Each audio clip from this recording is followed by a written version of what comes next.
think it's about 202, 201, something I'm not quite sure as it happens.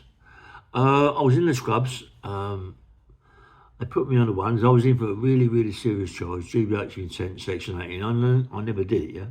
I might have done the ABH, I might have hit the guy down the road like, before, or they tried to do me for attempted murder, right? And then the guy died, so they tried to do me on a murder case, yeah. But in the end, I got off of it, yeah.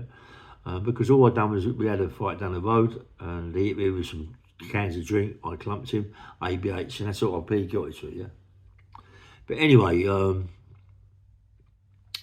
they put me in the scrubs, put me on the ones. And I know a lot of screws in there, so they give me a job straight away, more or less. Just cleaner, put me in this guy, become a brownhead. Me and him had a fight, fallout, a fight.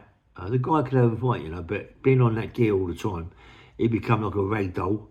He wasn't a very hard man to bash up, you know what I mean? I didn't bash him up, just a few clumps here and there, yeah. But the screws come and pulled him out and come and see me in the morning and let it go, yeah.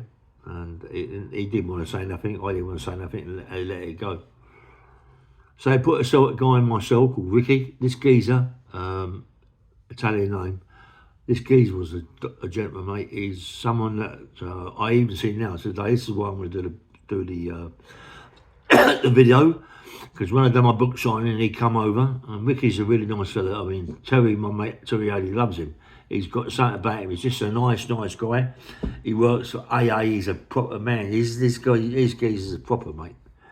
And anyway, in the cell with him, we used to smoke cigarettes, used to roll them up and on top, and we used to have a laugh, And we had it easy. We had it so easy. We had the phone in there. We had it easy as anything. Come out in the morning, get our breakfast, dinner times, as the trolley go past my cell to go to the block and all this, that and the other. I was to take food off it, loads of food off it, for me and him. Screws didn't give monkeys, didn't care, They liked me. I've been in prison for a long time, And in the end, I moved, and I got acquitted. So anyway, but my mate Ricky, proper nice guy, as I just said, right? And funny thing with him, he went to court and they hit something in the motor. He hit his head on the front of the van when he's in that little cubicle, and then he made out he couldn't walk, couldn't do this. His neck was thing, and they put a big neck thing on him, and he wound up getting about 5 or 6 grand in compensation. But later on, 4 or 5 years later. But anyway, we me and him in the cell, and I knew a lot of screws in there, but I knew this woman's screw. She was a diamond, yeah. She was a diamond, a bit old, but she was really nice, blonde hair, terrific screw. And she'd always mark my card.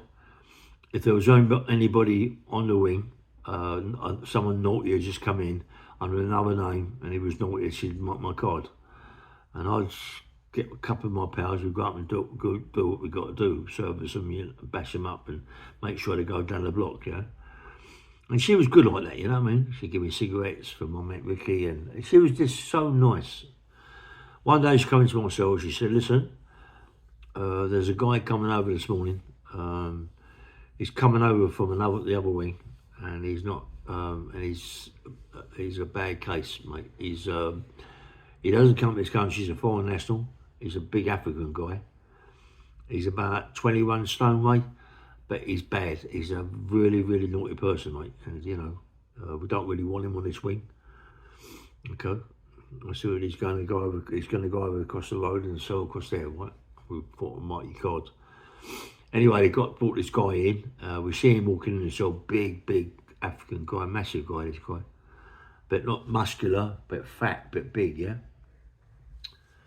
And they put him in a cell with this black kid. The black kid, 22, 23, nice guy, this 8.5, 9 stone, not a big guy. Banged him up, this is over dinner time, all of a sudden there was lots of screaming and shouting, and everything. Help me out, please, get me out of the cell. And anyway, the screws come along, took the kid out of the cell, slammed the door, and this big African tried to assault him, or did assault him, yeah? And got him to do things that, wasn't right, you know what I mean? And she'd come onto my cell, opened me up, said, look, you know, we go on him on this swing. But before he goes, Ray, is there anything you can do? You know what I mean? I said, leave it to me, I'll sort it out. She undone us for about, what, I don't know, after dinner and all that. Undone me, walked across, this guy come out, he was a big man, mate, you know, 6'2", what, 20 stone, 19, 20 stone, big though, big. And I went, whoa, you know what I mean? But I had to sort his geezer out, you know what I mean? For what he did. And I walked over there. As he sort of like turning to go in his cell, I thought, yeah, it's my time, not being a coward, but he's a big. I went crash on the back of his head. I hit him so hard, he stumbled. He was sort of like losing his feet. He stumbled forward. And he didn't hit the floor or nothing like that. He turned round and I went, oh, fucking hell, what's going on here? You know what I mean? He turned round and he come into me. And it was a fight. It wasn't no just walk over what I thought it would be, you know, after hit him on the back of the head. It was a fight. And he was like, you know, giving me grief. He was steaming into me as well as what I was steaming into him. He tried to bite me a few times. I took elbow him in the face. And then it went on for about 10 minutes. You know, people around by the door. It was all mad. It was going crazy. Noises.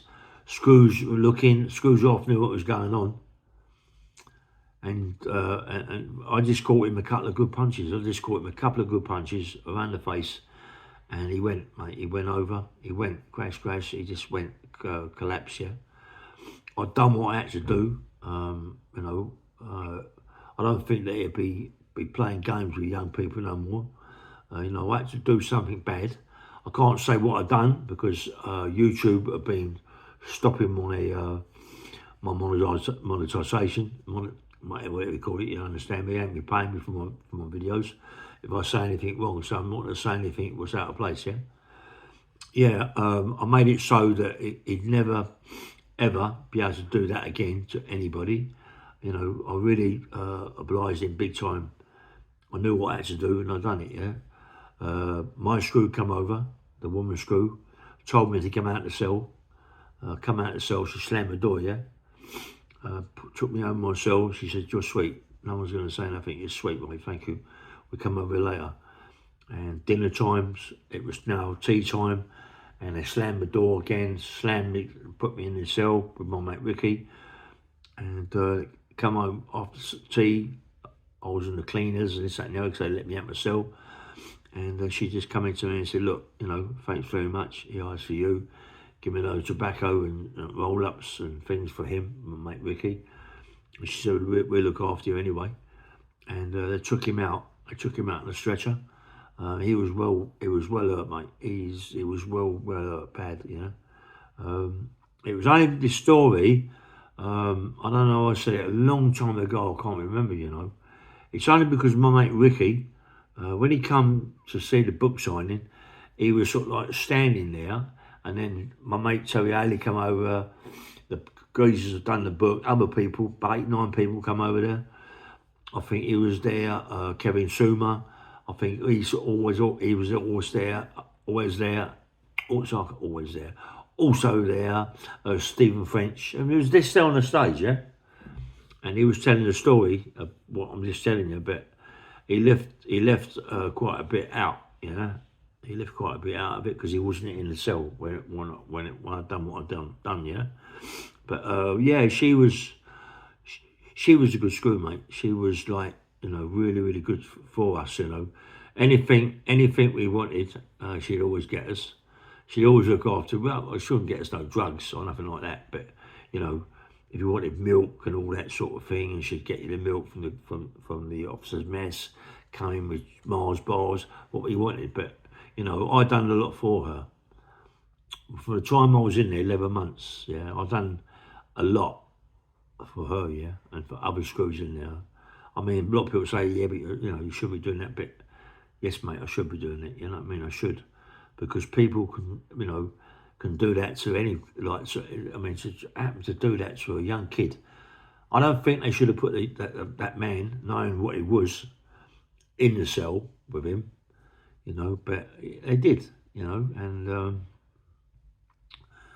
sometimes you don't expect a man like that to go on to a young kid like that, you know what I mean, and get him to do things that he doesn't want to do, and he had to do it, you know. And he was screaming and shouting, and they pulled him out of the cell in the end. But if they hadn't pulled him out of the cell, what would have happened to him, you know? And the big applicant thought that he was going to be sweet, and that's it. Bang, bang, bang, nice one.